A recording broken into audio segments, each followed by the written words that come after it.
No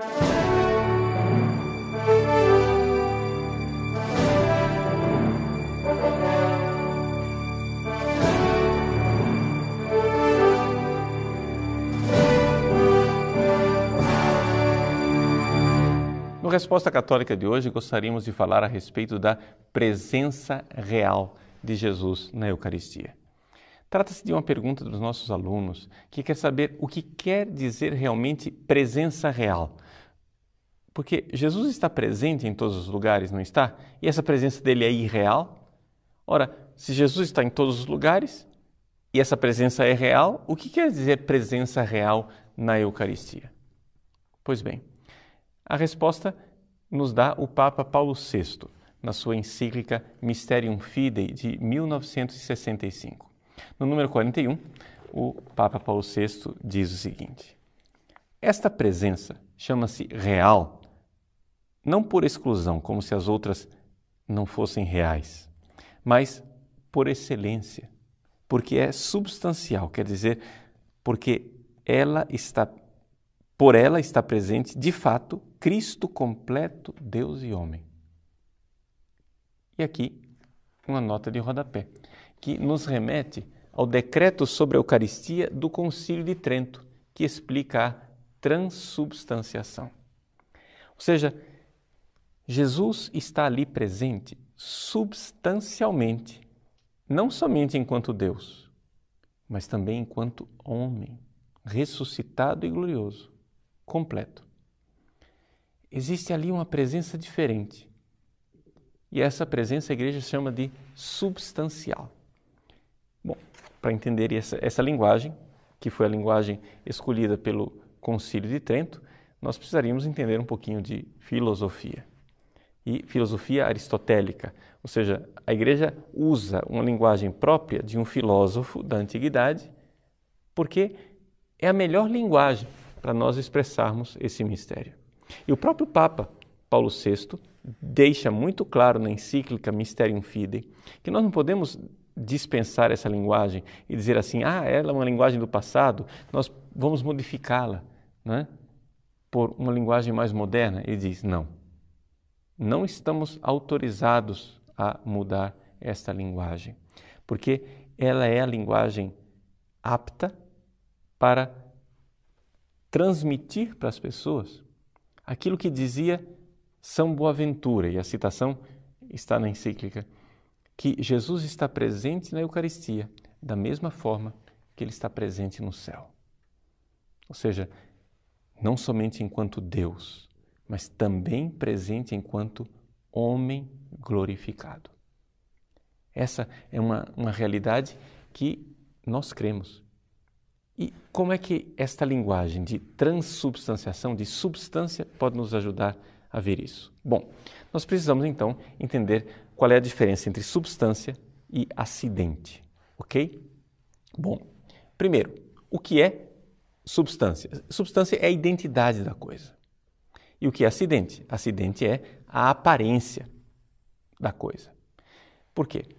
Porque tudo aquilo que você vê é sempre acidente. Nós não temos acesso à substância. Tá? É importante você saber disso, que não é somente na Eucaristia que nós não temos acesso à substância. Em coisa nenhuma a gente tem acesso à substância. Tudo que você vê, tudo aquilo que você ouve, tudo aquilo que você apalpa, tudo isso é, de alguma forma, acidente. E substância é a identidade. Deixa eu te dar um exemplo bem claro. Eu tenho 45 anos, não é? Outro dia, eu levei algumas visitas na casa dos meus pais e lá veio minha mãe com uma caixa de fotografias antigas. E mostrou, então, uma criança rechonchuda, né, barrigudinho, pequenino, e disse, esse é o Padre Paulo. Você olha para aquilo, vê aquela criança e não identifica, não vê em nada, nenhum traço de Padre Paulo, né? Por quê? Porque está tudo mudado. Os acidentes são completamente diferentes. Não está a careca que você está acostumado, não está a batina que você está acostumado, não está a altura que você está acostumado, não está a magreza que você está acostumado a ver. Não, você vê uma pequena criança de fralda, né, gordo, sorridente ali. E você, aspas, crê que é o Padre Paulo. Por quê? Porque os acidentes são completamente diferentes. Mas substancialmente continua o mesmo, a identidade é a mesma. Né? Ou seja, os acidentes mudaram ao longo da história, mas a substância é a mesma. Então, essa experiência nós temos no dia a dia. E é a única forma que a gente tem para explicar de um jeito satisfatório que eu, que um dia já fui um ser com uma única célula na tuba uterina da minha mãe, hoje sou este homem de 45 anos. É o mesmo ser humano. Aquele ser unicelular. E agora, essa pessoa adulta que está aqui. São a mesma substância. Os acidentes completamente diferentes. Não se identifica, não se vê nada, mas é a mesma substância. A substância, portanto, é uma realidade metafísica. Não é?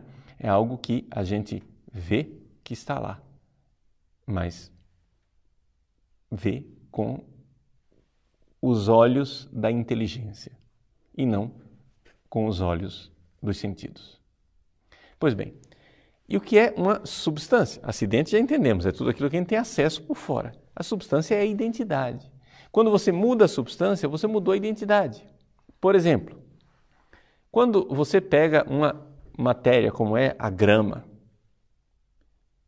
o capim, a vaca vai lá e come o capim.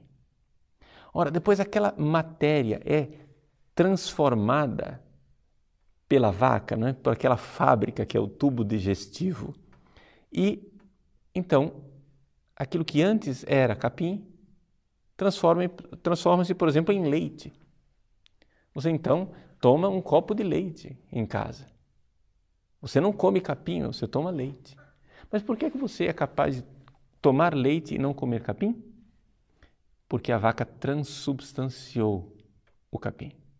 Ou seja, mudou a substância. Não é mais capim, agora é leite. Então, houve uma mudança de substância. Então, nós temos aqui, vimos os dois exemplos. Um exemplo em que há mudanças.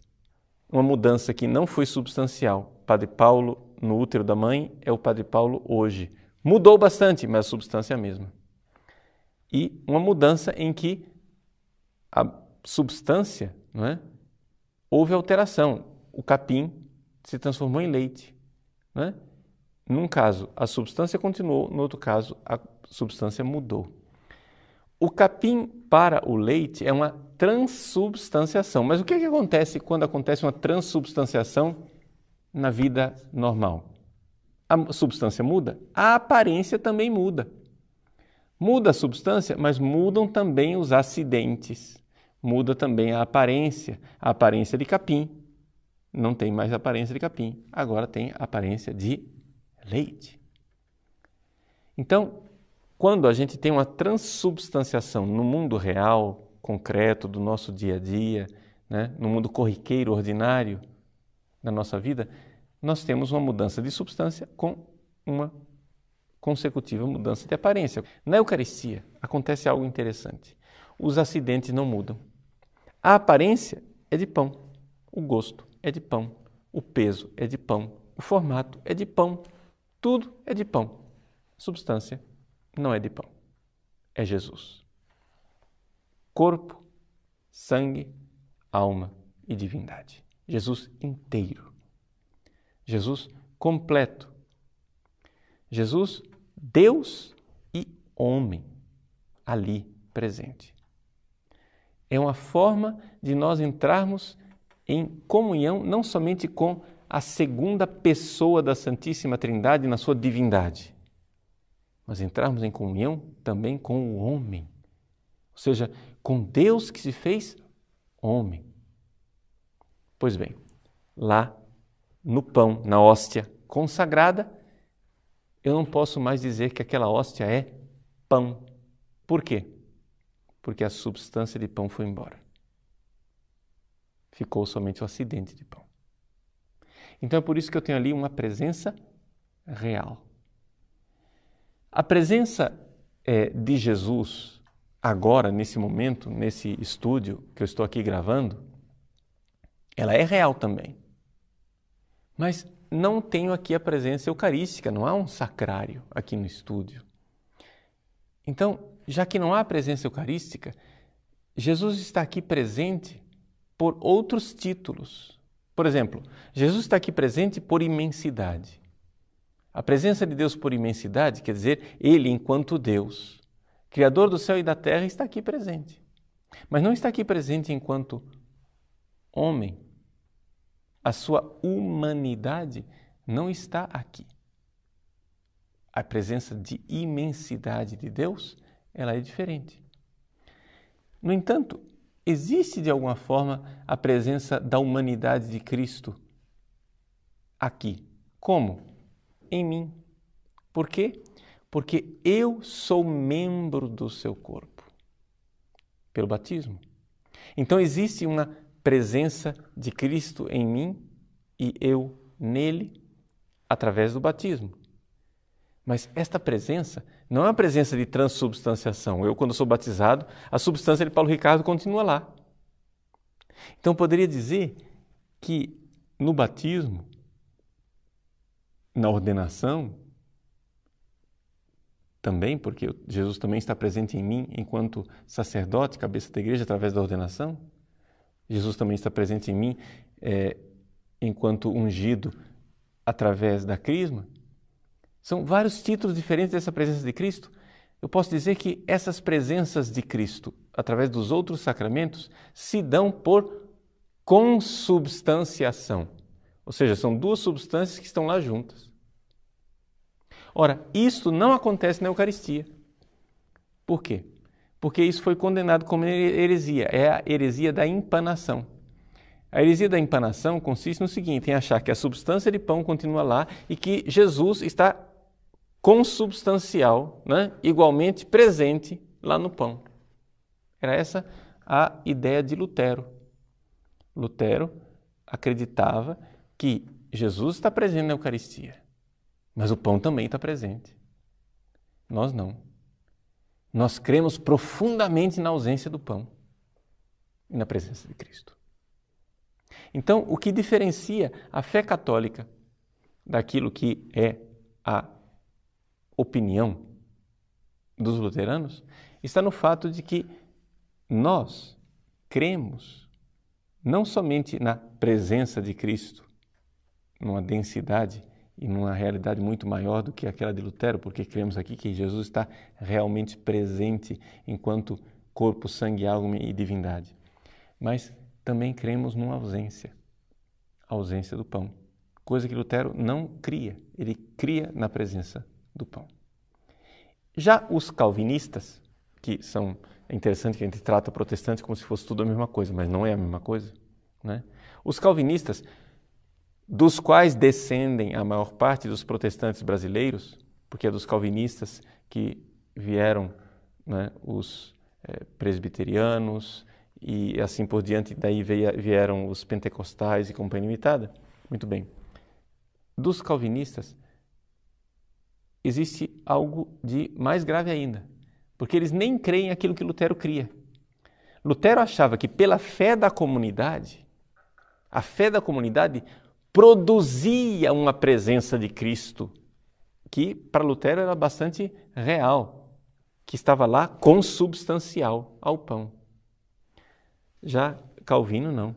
Calvino acha que aquilo é simplesmente um símbolo, ou seja, é uma presença simbólica de Cristo. Tudo isso é heresia protestante. Nós, católicos, não temos esta fé. E o Papa Paulo VI publicou essa encíclica Mysterium Fidei exatamente para esclarecer isso. Por quê?